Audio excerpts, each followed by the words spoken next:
Queridos amigos, iniciamos nuestro programa Ñande Yarañe en el día de hoy. Y antes imploramos la presencia del Señor que abra nuestras mentes, nuestros corazones y entendamos su voluntad de nuestra vida. Rezamos en primer lugar por nuestros gobernantes, electos por el pueblo, por la gente, para responder a las necesidades de la comunidad. Rezamos por la honestidad, rezamos por el servicio y rezamos sobre todo por la generosidad. Y al mismo tiempo elevemos nuestras súplicas por cada una de nuestras familias en el día de hoy. Que el Señor Jesús bendiga nuestros hogares, a papá, a mamá, a los hijos. Y por último rezamos también por todos los agentes de pastoral que están al frente de evangelizar y hacer llegar la palabra de Dios en la construcción del reino de Dios. Iniciamos de esta manera en el día de hoy nuestro programa Ñande Yarañe. Este programa cuenta con el apoyo de la Fundación Santa Librada. Bienvenidos a Ñande Yarañe, un espacio de reflexión donde compartimos con el Padre Víctor Luis Cabañas sus conocimientos sobre el Antiguo y Nuevo Testamento.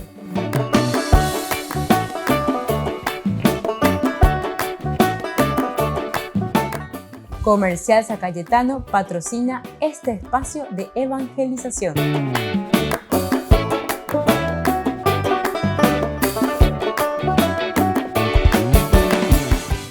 Queridos amigos, estamos iniciando nuestro programa Ñande Yarañe Antiguo Testamento y estamos reflexionando con el libro de los jueces, esta teología maravillosa que nos presenta este libro, una comunidad que reflexiona, es decir, una sinagogue. Sinagogue significa reunión, encuentro de personas, una comunidad que reflexiona y ella vaya a poner pena, ¿verdad? Pero mirando y leyendo su propia historia desde Dios. Dice la sinagogue, sinagoga. Dice ahí en griego la palabra eclesia, atihuasú. Y entonces es la comunidad la que reflexiona y entiende su caminar en un contexto histórico. Por eso tenemos que estar atentos en nuestra reflexión bíblica siempre, porque la reflexión bíblica no es que viene un pajarito y te dice tal cosa, o pecho y cota, como una adivinación o algo por el estilo, como una magia. No. La religión es religarte a tu esencia, es decir, a lo esencial y fundamental. Y por un acá calcular. Esa es la religión verdaderamente. Mirar tu historia y tu caminar desde Dios, desde tus principios, valores. ¿Qué es lo que Dios impregnó en tu corazón, en tu vida? Pero se mira siempre desde el valor comunitario. Véala y poná. Es interesante la porque algunas veces nosotros vamos por las ramas y pensamos que la religión es hacer cualquier magia, cualquier cosa, ¿verdad? Y entonces, desde aquí hoy estamos leyendo también lo que la palabra de Dios nos quiere decir, una experiencia y una reflexión profunda que está haciendo el autor sagrado. Capítulo 4 y capítulo 5 estamos estudiando nosotros, sobre todo desarrollando en este momento el capítulo 4. Débora y Barak, aquí esta historia. Aparecen otros personajes, aparece el personaje Yael, esta mujer que es la que va a matar, ¿verdad?, a Sísara. Aquí encontramos varios elementos, un poco algunas veces hasta contradictorios. La ley con respecto a la hospitalidad va todo lo contrario. Este hombre que está huyendo, Yael misma que le recibe, le da un poquitito, entre comillas, le da un poquitito de recepción, pero en una forma muy traicionera. Y esto llama mucho la atención dentro de la estructura, por lo menos bíblica, de la estructura del Antiguo Testamento, que la hospitalidad era sagrada. Sin embargo, Jael allí, mientras está durmiendo, Sísara, entonces dice que con una estaca le clava en la sien, una mujer. Bueno, pero todos estos elementos también teológicos son muy importantes dentro de una cultura como en aquel tiempo. Imagínense que una mujer le está matando nada más y nada menos que a un general de ese ejército que está al frente, ¿verdad?, del ejército. Y por eso en ese versículo también que nosotros encontramos, dice en el 23, dice, así humilló Dios delante, ¿verdad? A Yabín, rey de Canaán, delante de los israelitas. Estos elementos son bastante complicaditos, contradictorios, pero en fin, tenemos que mirar qué es lo que entonces el autor sagrado verdaderamente está queriendo transmitir y haciendo un poco la redacción fiable y creíble, ¿verdad? Porque ¿cómo es una mujer, imagínense en el Antiguo Testamento una mujer que le tenga que vencer, matar nada más a uno de los máximos del ejército de Yabín? ¿Entienden? O sea, ¿cómo puede ser? Esto es una cosa imposible. Para ellos, para esa mentalidad era imposible. Pero sin embargo, te muestra toda esta narración.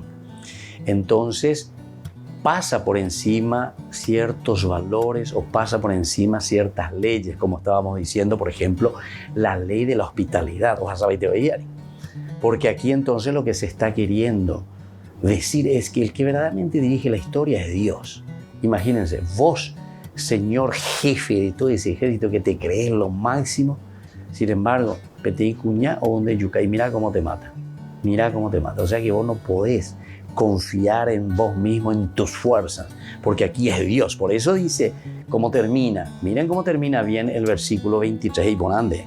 Así humilló Dios, dice. No te dice así le humilló Jael, así le humilló esta mujer, no. La mujer, entonces, que en ese momento no era considerada prácticamente nada, sino que te cuñalan de yuca. La mamá se van de yuca. Upea la vaya casejina. Pero upea y sejina, la andeneñe muy de llana, pobre. Entonces, mira cómo terminas. Bueno, son elementos que hay que ir reflexionando, ir mirando y qué es lo que el autor sagrado entonces nos está queriendo transmitir también a nosotros. Vamos un poquitito más. Muchos otros elementos también aquí en esta narración suenan un poco extraños en este capítulo 4 y en este capítulo 5. El capítulo 5 es más poético, es la repetición, pero ya iremos viendo. Ahora miremos esta narración del capítulo 4, comenzando primero ya por el valor que nosotros le llamamos hiperbólico de las cifras, de lo que nosotros encontramos aquí. Entonces hay un valor hiperbólico, como un bocacuaitereioi, ¿entienden? Bocacuaitereioi, porque tiene que demostrar y tiene que decir algo. Tiene que entonces decir que lo máximo que nosotros tenemos aquí y con lo que nos estamos encontrando, de cierta manera tenemos que lidiar con ello, ¿verdad? De las cifras sobre todo. Por ejemplo, de parte de Israel, 10.000 hombres de Neftalí y de Zabulón. Es una cosa enorme, una cosa magnífica, hiperbólica. Entonces esto encontramos en el versículo 6, en el versículo también 10. Dice así: Débora mandó llamar de Quedes de Neftalí a Baraj, hijo de Abinoam. Le dijo: el Señor, el Dios de Israel, te ordena lo siguiente: ve a reunir en el monte Tabor a 10.000 hombres. Hiperbólico, 10.000 hombres. Volvemos enseguida con más de Yarañe Antiguo Testamento.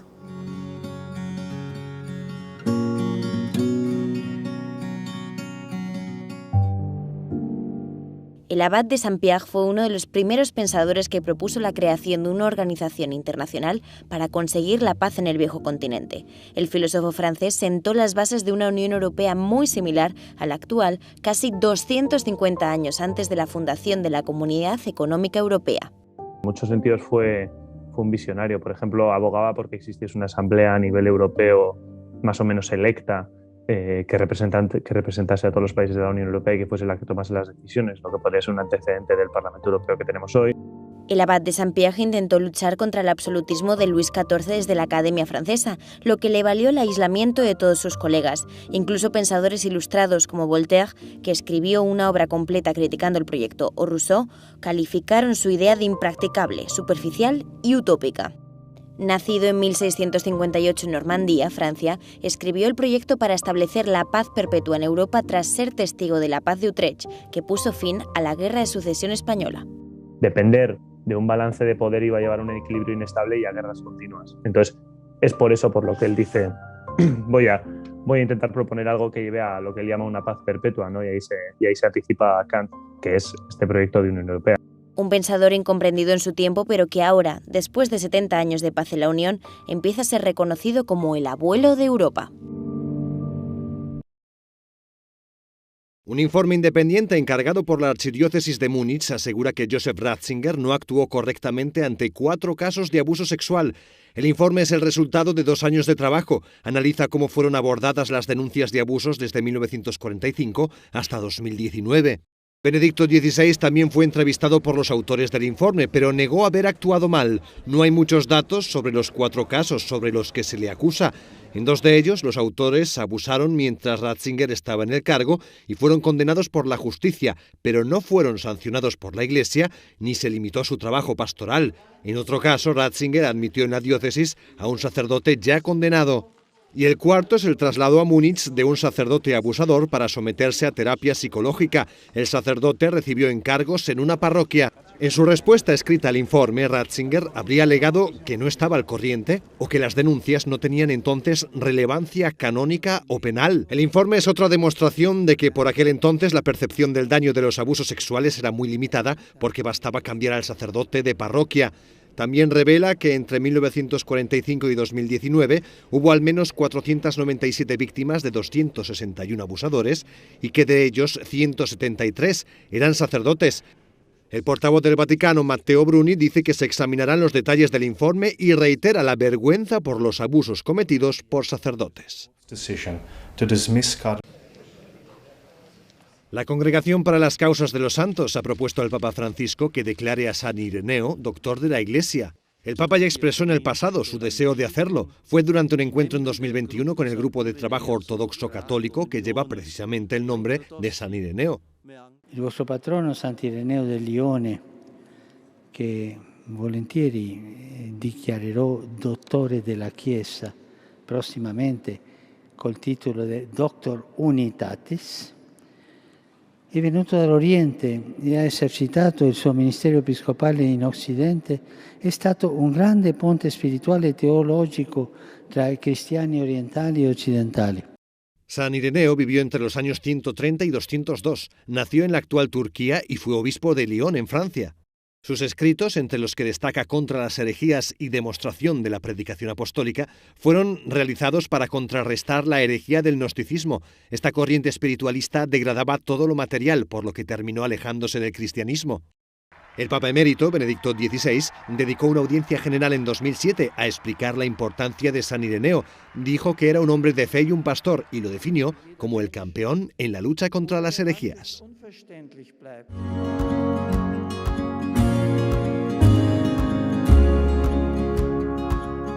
Niños, les invito a participar de nuestra catequesis de todos los días, Aprendiendo con Jesús.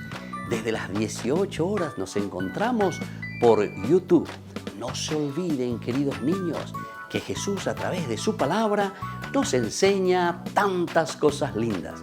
Y ustedes no se olviden de suscribirse y de activar la campanita. Nos vemos allí, queridos niños, aprendiendo con Jesús.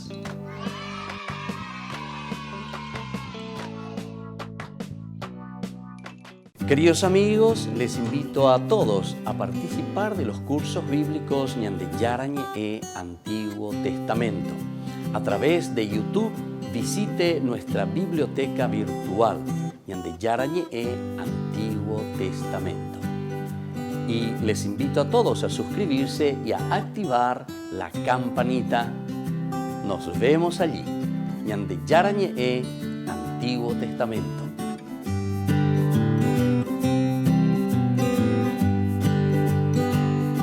Queridos amigos de Ñande Yarañe, les informamos que la misa diaria cambia a las 6 de la mañana. Todos están invitados a participar a través de los medios de comunicación. Les invito a participar de nuestro programa Jóvenes para los Jóvenes en Familia. Nos encontramos todos los domingos a las 15 horas por YouTube.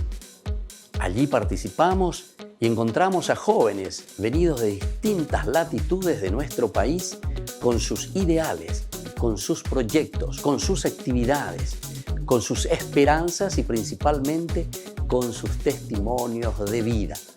Les invito a acompañarnos todos los domingos por YouTube, Jóvenes para los Jóvenes en Familia.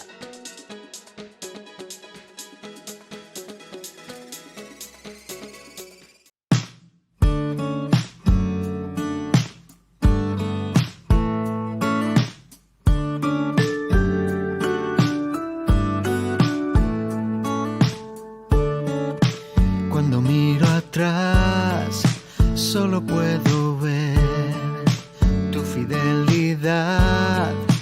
Todo lo haces bien. Cuando te elegí, no me equivoqué. Me has dado mucho más de lo que yo te entregué.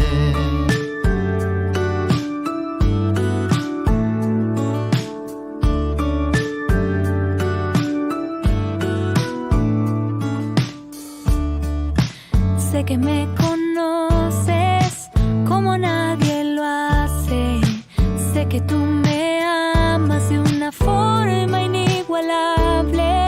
Hoy quiero agradecer por salir a mi encuentro, por darme vida nueva y estaré en todo momento. Si tú iluminas mis días, ¿a quién iré? Solo tú tienes palabras de vida. ¿A quién iré? No te cambio por nada. No te cambio por nada. No te cambio por nada. No te cambio por nada.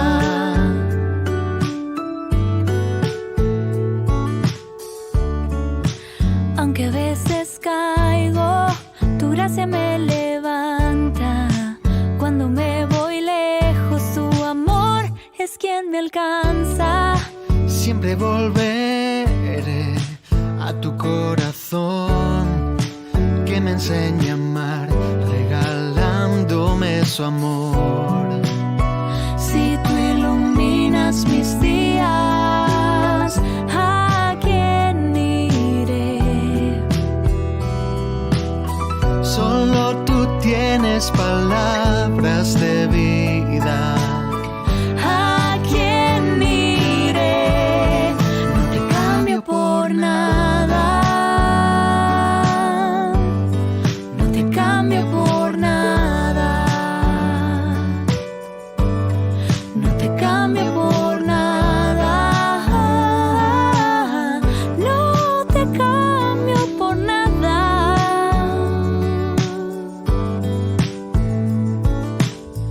No te cambio, no. No te cambio, no. No te cambio, no. No te cambio, no. No te cambio por nada.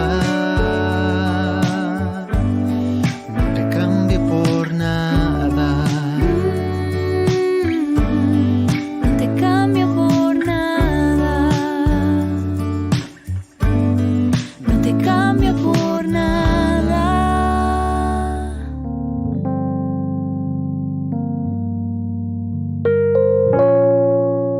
Queridos amigos, seguimos con Ñande Yarañe y Antiguo Testamento y estamos reflexionando sobre el libro de los jueces con estos personajes tan interesantes. Decíamos que al mirar un poco qué es lo que encontramos, cuál es la razón de ser el hombre Ñande, ¿verdad? Nos damos cuenta de que detrás de esto todos los lenguajes estereotipados o los lenguajes hiperbólicos, etcétera, tienen una función y tienen una misión específica dentro de la explicación que está haciendo el autor sagrado, que es una cuestión bien pedagógica.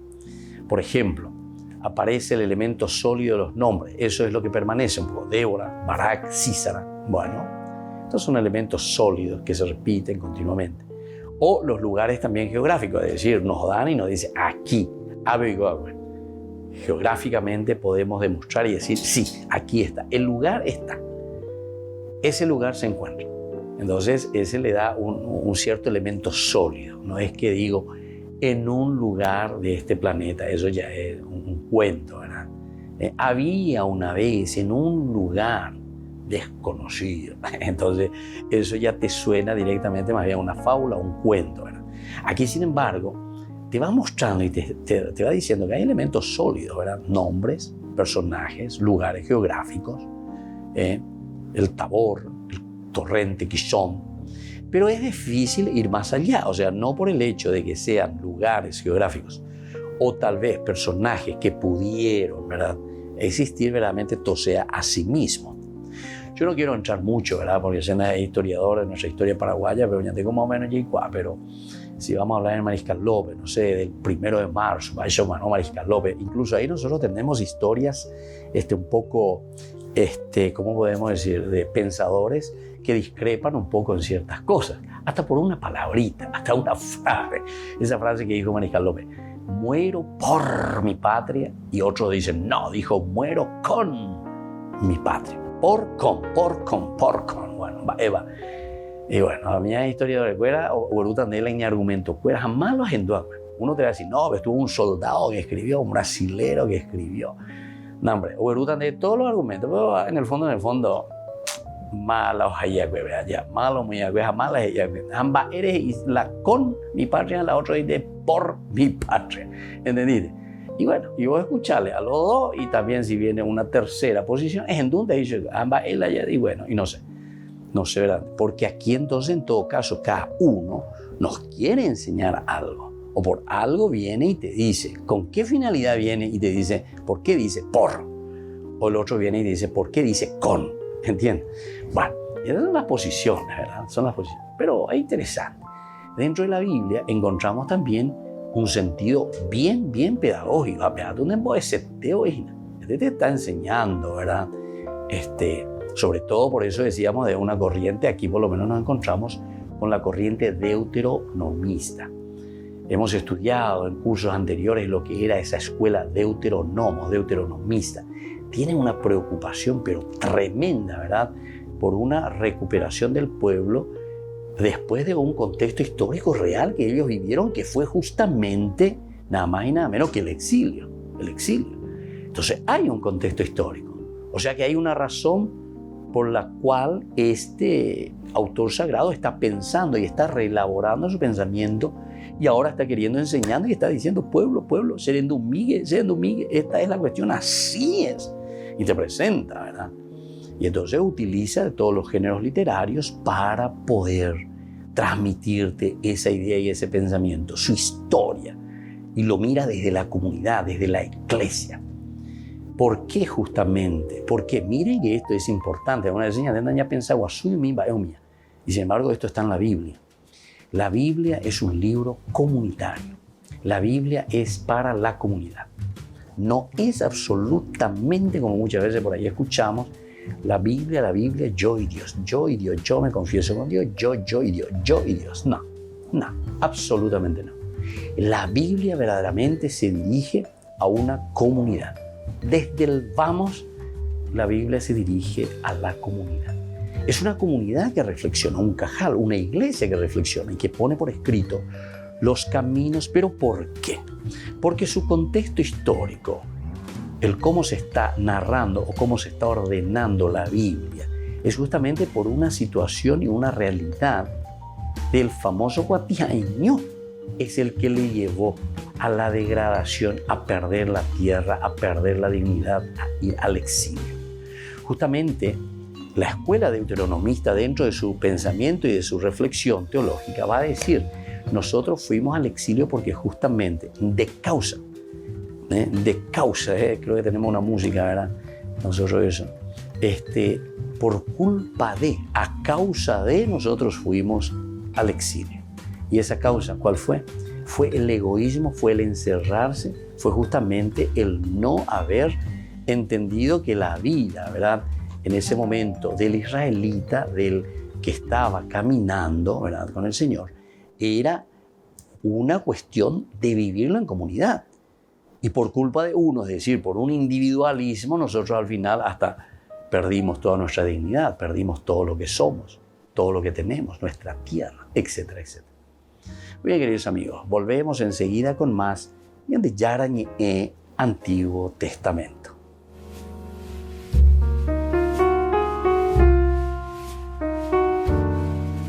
Amigos de Ñande Yarañé, les invito a participar todos los días de la Santa Eucaristía a las 6 de la mañana por nuestra plataforma YouTube, Ñande Yarañé. Vamos a escuchar la palabra de Dios y fortalecernos con el mensaje de amor del Señor. Vamos a renovar nuestra vida y sobre todo vamos a caminar con el cuerpo y la sangre de Jesús que nos alimenta. Les invito a suscribirse y a activar la campanita. Ñande Yarañe e YouTube.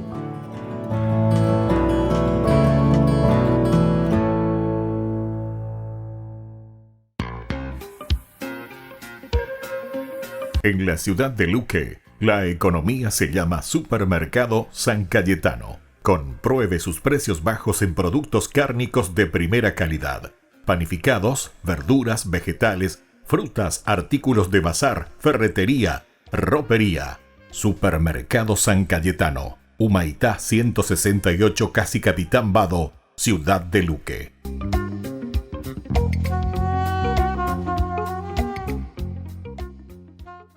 Queridos amigos, ¿quieren conocer los libros del Nuevo Testamento?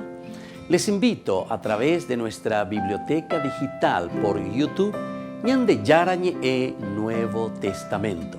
Ya hemos desarrollado los libros de San Marcos, San Mateo y ahora estamos comenzando el libro de San Lucas. Les invito a suscribirse y a activar la campanita. Nos vemos allí.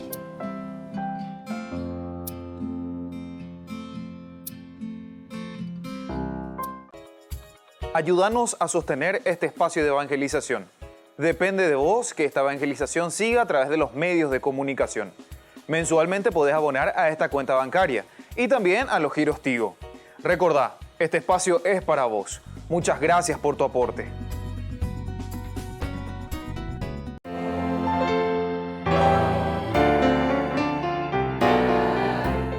Los dogmas marianos. Estos son algunos de los dogmas marianos que tenemos dentro de nuestra Iglesia Católica. La Inmaculada Concepción de María.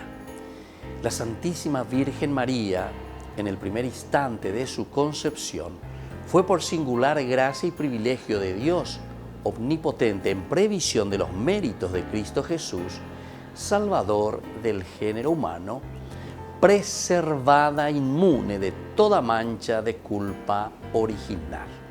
La perpetua virginidad de María enseña que María es virgen antes, durante y después del parto. Este dogma mariano es el más antiguo de la Iglesia Católica y oriental ortodoxa. Afirma que la real y perpetua virginidad en la Virgen María se da desde el acto de dar a luz a su propio Hijo, al Hijo de Dios, hecho hombre. Así María fue siempre virgen por el resto de su vida, siendo el nacimiento de Jesús como su hijo biológico, esa concepción milagrosa. En el año 107, Ignacio de Antioquía ya describía la virginidad de María.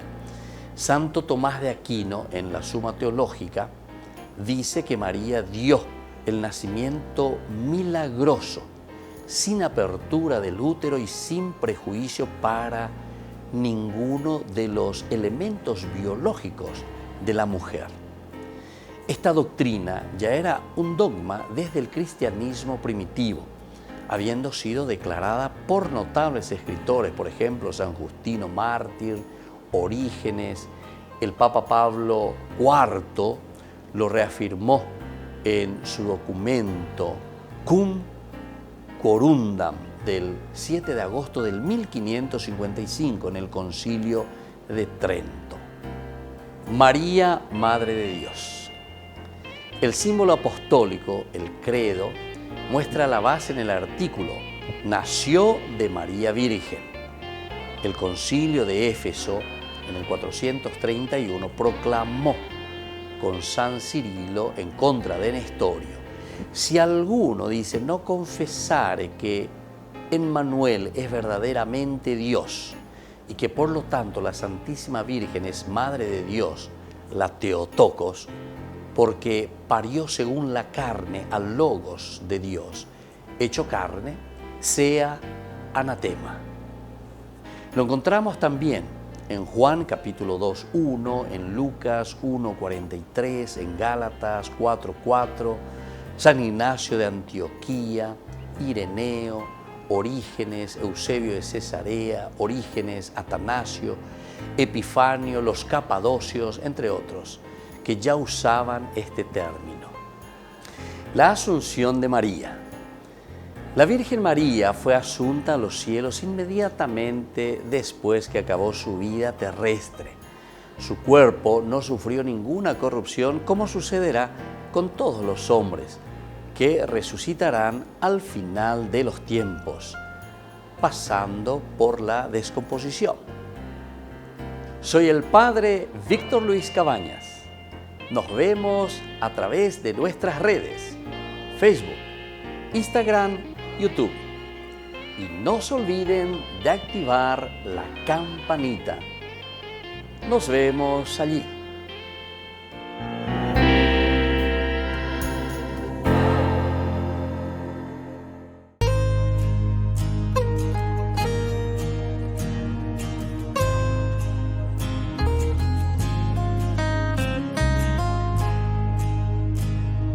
Llueve tu gracia y tu gloria en este lugar.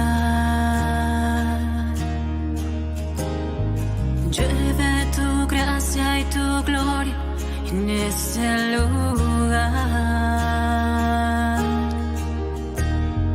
Llueve tu gracia y tu gloria en este lugar. Llueve tu gracia y tu gloria en este lugar. Y sé que estás aquí. Tu gracia sobre mí. Llueve tu gracia y tu gloria en este lugar. Llueve tu gracia y tu gloria en este lugar. Y ángeles vuelan alrededor, unidos a tu presencia, Señor.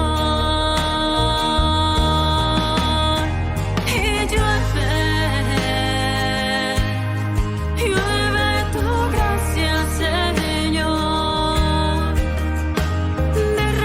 Derramas tu bendición. Y llueve tu gracia, Señor. Manda tu espíritu de amor.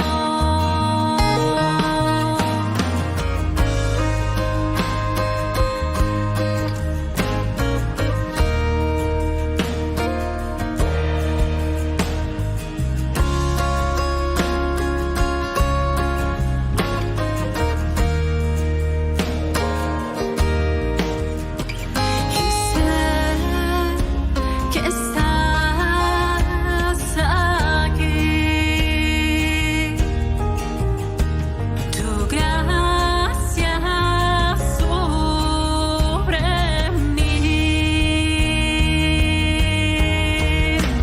Y llueve tu gracia, Señor. Derramas tu bendición. Y llueve tu gracia, Señor. Manda tu espíritu de amor. Y llueve tu gracia, Señor. Derramas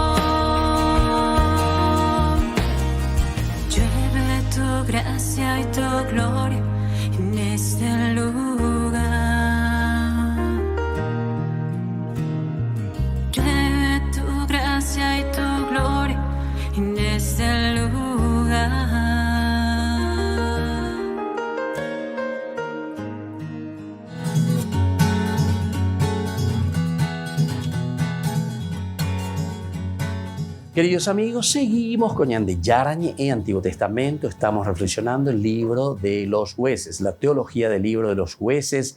Aquí nos encontramos en el capítulo 5. Ve a la mañana, ya leína, ya echaina.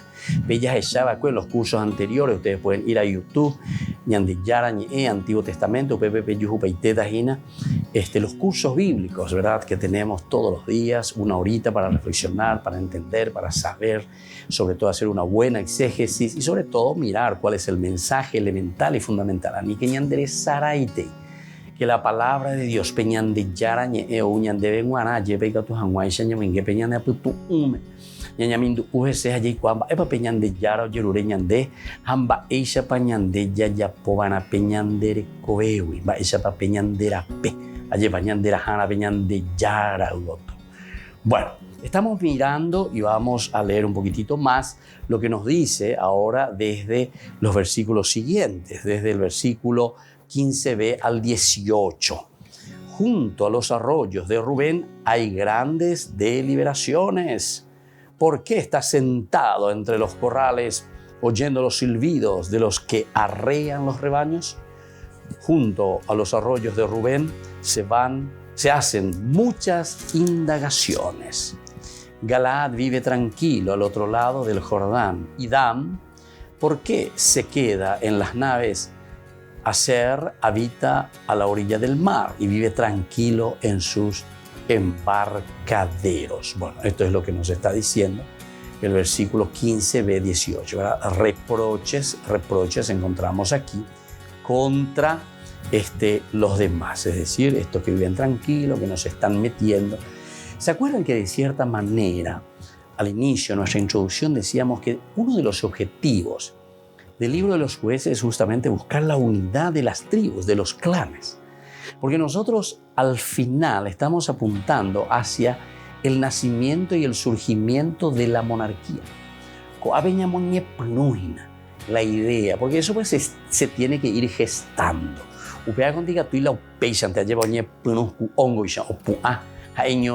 No, aquí siempre hay algo que se va poniendo como la premisa ya es bebesa, ¿verdad? Es decir, las ideas primeras, las ideas principales que van poniendo la base y después sobre eso va surgiendo una idea que cada vez toma más forma, toma entonces un esqueleto hasta llegar a una idea principal, ¿verdad? Que se propone, que el autor sagrado después propone a toda la comunidad como camino, ¿verdad? De salvación, de principio, un valor para la comunidad. Entonces, eso es lo que encontramos también aquí cuando hablamos de los reproches contra los demás. ¿Y por qué les parece se habla aquí de ciertos reproches? Y como siempre, nos encontramos ante el bien y ante el mal. Siempre está la luz y la oscuridad. Entonces, son los opuestos, ¿verdad? Que de cierta manera siempre están, producen el movimiento. Los filósofos, ¿verdad? Mucho más modernos, te dicen la misma cosa con otras palabras. Por ejemplo, Hegel te dice tesis, antítesis, y de estas dos luchas, digamos, fuerzas de la tesis y la antítesis, surge una síntesis, ¿verdad? Entonces, ¿viste? Es lo que produce el movimiento, te va diciendo. Bueno, y así. Entonces, cada uno va pensando, le va dando un nombre diferente, tal vez con alguna riqueza, en algún detalle importante. Pero casi normalmente nuestra filosofía, nuestro pensamiento en general, si uno comienza a reflexionar y a evaluar, nos encontramos entre dos corrientes muy fuertes, las principales, ¿verdad? Que sería un poco la visión platónica y la visión aristotélica. Estas serían las dos ideas principales del razonamiento humano sobre las que después nosotros nos vamos moviendo en cuanto a las ideas, en cuanto a las definiciones. Y me parece interesante, como le estaba diciendo, todos los demás ciertamente que agregarán y nos darán ciertas sensibilidades a ciertos aspectos. Pero en el fondo siempre es el bien y el mal, ¿se dan cuenta? El bien y el mal. Y esto no hace falta entonces llegar simplemente a nuestras filosofías modernas para poder entender. Y así las mismas religiones, ¿verdad? La que nosotros llamamos las religiones primitivas. Quiere decir que hay una filosofía de la religión, le llamamos a eso. Filosofía de la religión. Por eso es que Pedro también después dice hay que dar razón de la propia fe, hay que dar razón. Esa es la filosofía de la razón de la religión. La religión justamente porque significa volver y entrar a la propia existencia para dar razón de todo lo que nosotros vamos sintiendo, viviendo, y desde ese aspecto luminoso procurar también darle la razón, o sea, la explicación a todo eso. Y esa es la religión, religarte a tu propia existencia. Y después nosotros, cuando miramos y entendemos lo trascendente y le damos un nombre, ¿verdad?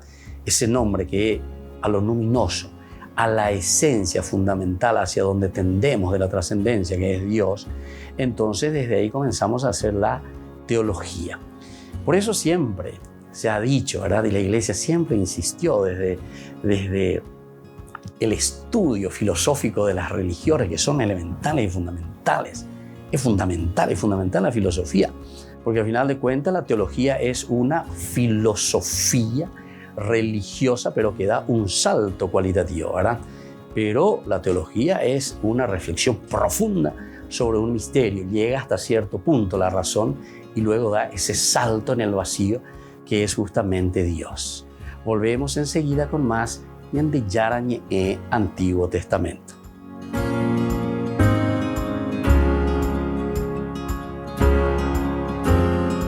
Les invito a participar de nuestro programa Jóvenes para los Jóvenes en Familia. Nos encontramos todos los domingos a las 15 horas por YouTube.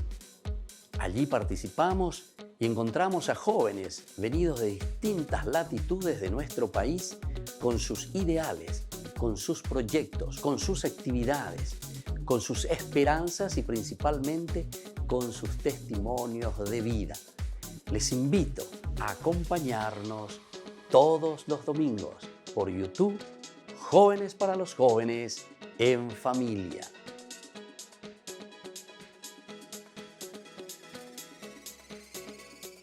Niños, les invito a participar de nuestra catequesis de todos los días, Aprendiendo con Jesús. Desde las 18 horas nos encontramos por YouTube. No se olviden, queridos niños, que Jesús a través de su palabra nos enseña tantas cosas lindas. Y ustedes no se olviden de suscribirse y de activar la campanita. Nos vemos allí, queridos niños, aprendiendo con Jesús.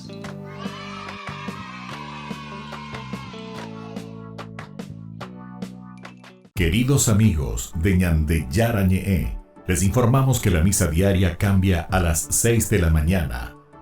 Todos están invitados a participar a través de los medios de comunicación. Queridos amigos, les invito a todos a participar de los cursos bíblicos Ñande Yarañe Antiguo Testamento. A través de YouTube, visite nuestra biblioteca virtual Ñande Yarañe Antiguo Testamento. Y les invito a todos a suscribirse y a activar la campanita. Nos vemos allí. Ñande Yarañe Antiguo Testamento.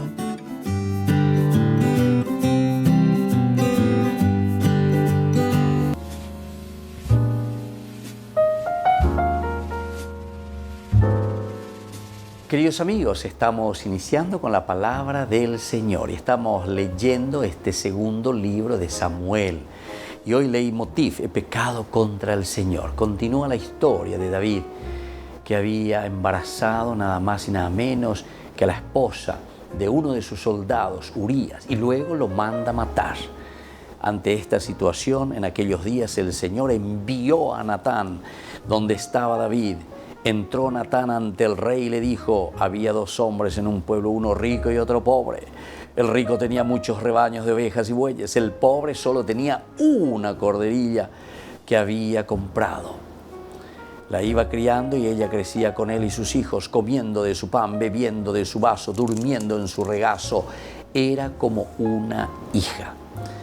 Llegó una visita a casa del rico y no queriendo perder esa oveja o un buey para invitar a su huésped, tomó la cordera del pobre y convidó a su huésped. David se puso furioso contra aquel hombre y dijo a Natán: vive Dios, el que ha hecho esto es reo de muerte. No quiso respetar lo del otro, pues pagará 4 veces el valor de la cordera. Pero Natán le dijo, tú eres ese. Entonces, queridos hermanos, aquí entonces el Señor a través de la conciencia que le está hablando y le está diciendo, Dengolare ya puedo David oye pues Isea lleva, como ya se la honre. Pero sin embargo, ante esta parábola, ante este cuento que le está diciendo Natán, lo hace entrar en conciencia. Lo importante es lo que continúa, ¿verdad? Porque David reconoce ante el Señor que ha pecado. Y por eso hoy, leitmotiv, idea central, queridos hermanos, ante tantos pecados, lo importante es reconocernos pecadores. Lo importante es reconocer nuestras faltas y desde ese reconocimiento volver al camino de Dios, como lo hizo el rey David. Y que la bendición del Señor descienda sobre cada uno de nosotros, el Padre y el Hijo y el Espíritu Santo. Amén.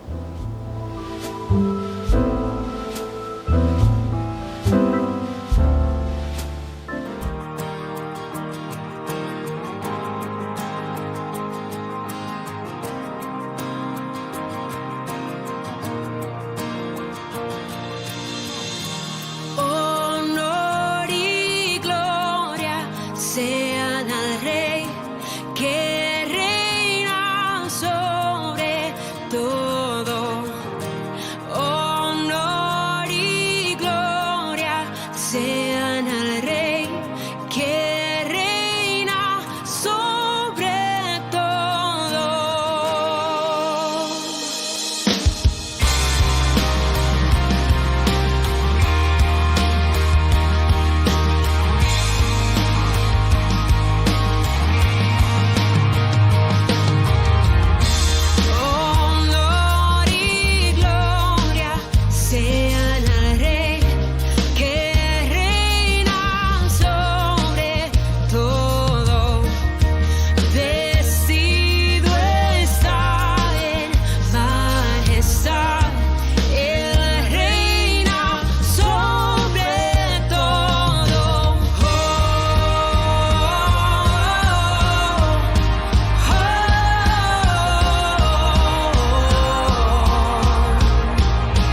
Los dogmas sobre el ser humano. Algunos de los dogmas sobre el ser humano. En primer lugar, que el hombre está formado por cuerpo material y cuerpo espiritual. Es decir, el ser humano como ser común que está constituido de cuerpo y alma. El pecado de Adán y Eva se propaga a todos sus descendientes por generación, no por imitación. Pecado, que es la muerte del alma, se propaga de Adán a todos sus descendientes. Esto lo encontramos en Romanos, capítulo 5, 12. Y por generación, es decir, es lo que transmitimos como humanidad, y no por imitación, que es inherente a cada individuo. El hombre caído no puede redimirse a sí mismo. Solamente un acto libre por parte del amor divino y su misericordia podría restaurar el orden sobrenatural destruido a causa del pecado. Soy el Padre Víctor Luis Cabañas. Nos vemos a través de nuestras redes, Facebook, Instagram, YouTube. Y no se olviden de activar la campanita. Nos vemos allí.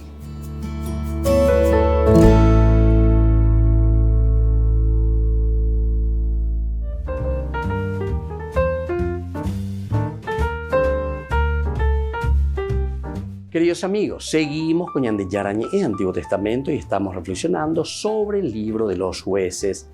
Estamos estudiando aquí todo lo que significa el estudio entonces de Císara, de lo que es la indicación cronológica, Yael también, que aparece aquí.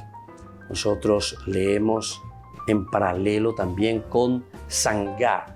Esta celebración de la hazaña de la mujer kenita parece de nuevo independiente del contexto.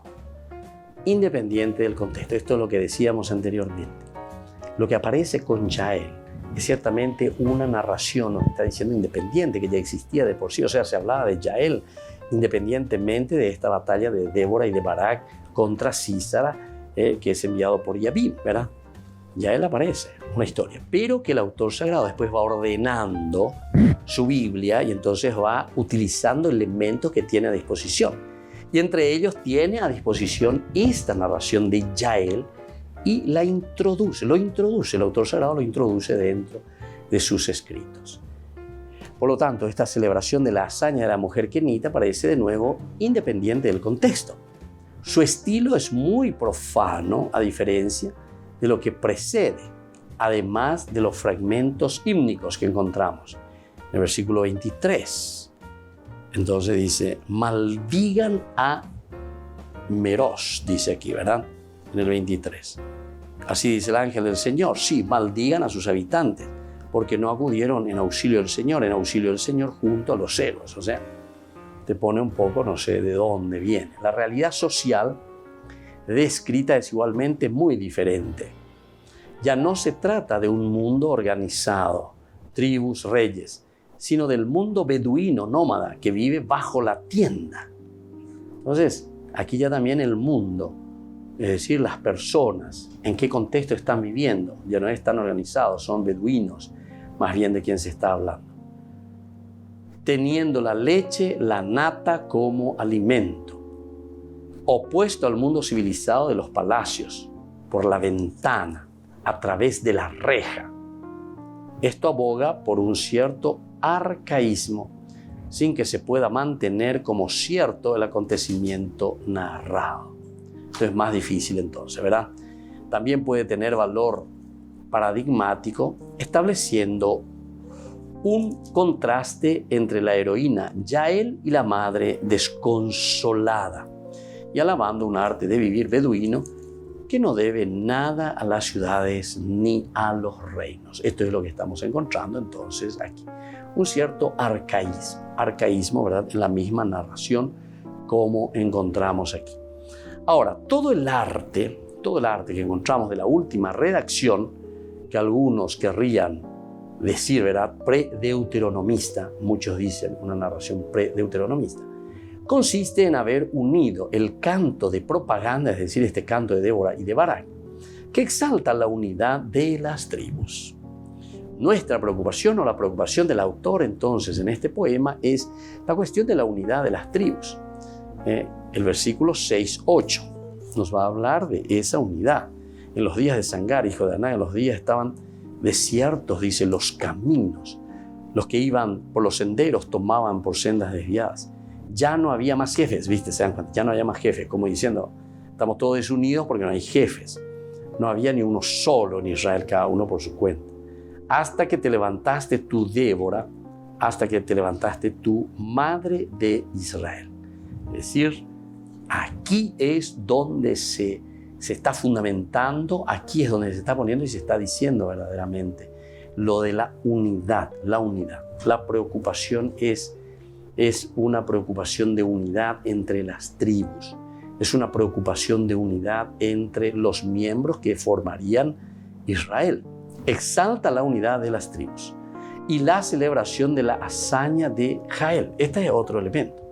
Se exalta lo que hizo Jael, se exalta.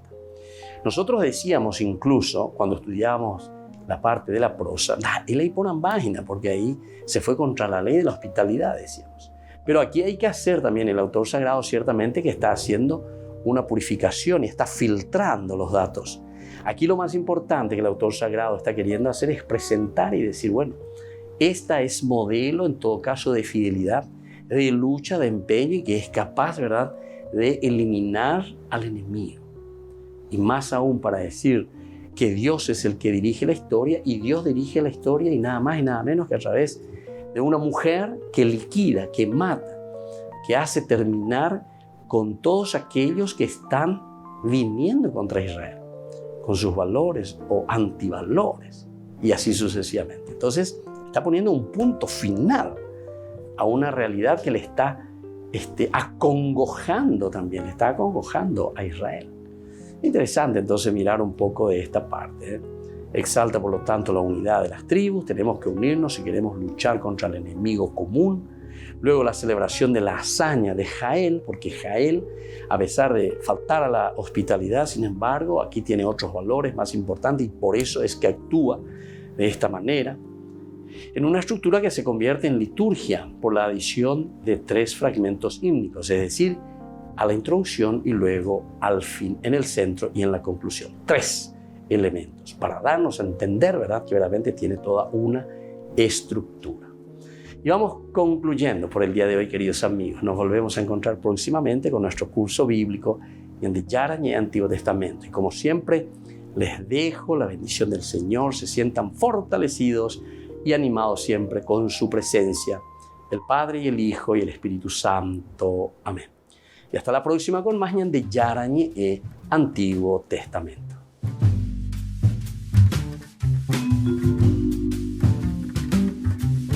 Este programa cuenta con el apoyo de la Fundación Santa Librada. Con esto concluimos nuestro programa Ñan Yarañe con el Padre Víctor Luis Cabañas. Les invitamos a todos a seguirnos todos los días por los medios de comunicación y también en nuestras redes sociales, Facebook, Instagram, YouTube. Que Dios los bendiga y proteja.